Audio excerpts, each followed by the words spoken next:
Hey everyone, it's Rochelle with Losing It on Keto, and in this video I'm going to repeat a recipe, but I'm going to alter it in two ways.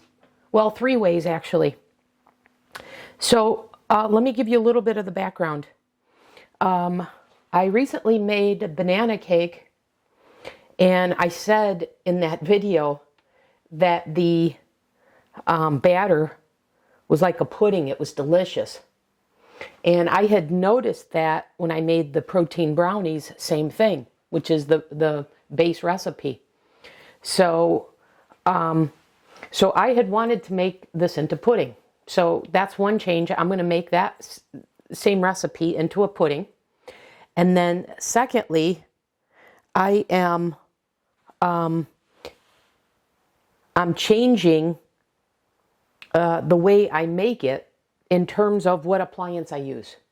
So backing up, when I was prepping some protein brownies for another nephew of mine that was going to start protein sparing modified fast, and I wanted to introduce him to some PSMF items that I knew he would enjoy, one of the items I made were the brownies.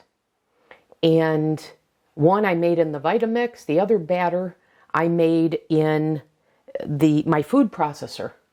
And what I found was a very big difference in the texture. So the one made in the Vitamix was thicker, airier, etc., more like a pudding. And if you saw the banana, you saw that. Whereas the food processor, even though it was the exact same ingredients, was more liquidy. And I've done some research.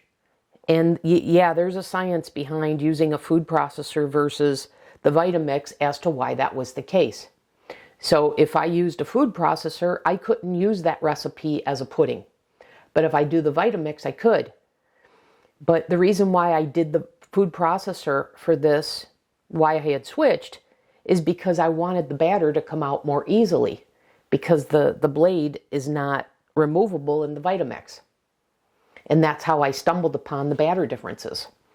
So anyways, last night I recalled that I still have my Ninja blender. I never got rid of that after I got the Vitamix. And the Ninja blender has a removable blade. So I'm curious to know, if I do the same recipe, if I'm going to get a pudding type texture, more like the Vitamix versus more like the food processor. So I wanted to do that because if so, it makes it easier, because like I said, the blade comes out, so it'll be easier to get the batter or the pudding out. So anyways, that's the other change I'm making. And I had a third one and I forgot it. So maybe it'll come to me. But I have all the ingredients already in here, and I know I'm going to have to, or I'm anticipating having to add more liquid to this. But I've got that same recipe as I made with the banana cake, which is based on the brownie recipe. And I can take the brownie recipe as it is and make that into pudding, because that's how I recognize this. So this is 2 eggs, a steamed 16-ounce carton of egg whites, 120 grams of keto chow. I'm using butterscotch here. I've got a little bit of keto milk in here, 2 tablespoons, but I know I'm going to have to add more because the keto chow is so thirsty, because it's a milk-based protein. Then I've got a teaspoon of the baking soda, teaspoon of vanilla, and I think that's it. Let me just do another quick search. And I guess I didn't need the baking soda, but because I'm not baking this, but I didn't want to alter anything. Oh yeah, and then the 1/3 cup of the sweetener, and I'm using the Magic Baker, the blend. So anyways, that's what I've got here. I'm actually going to add a little bit of water to this because I know it's going to need a little bit more liquid, and then I'll be prepared to add more. So I'm very curious to know what the texture of this is going to be. So here we go.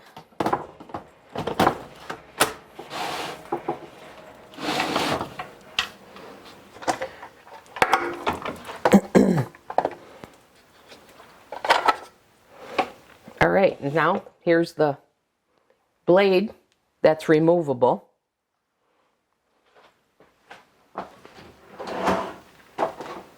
Unlike the Vitamix.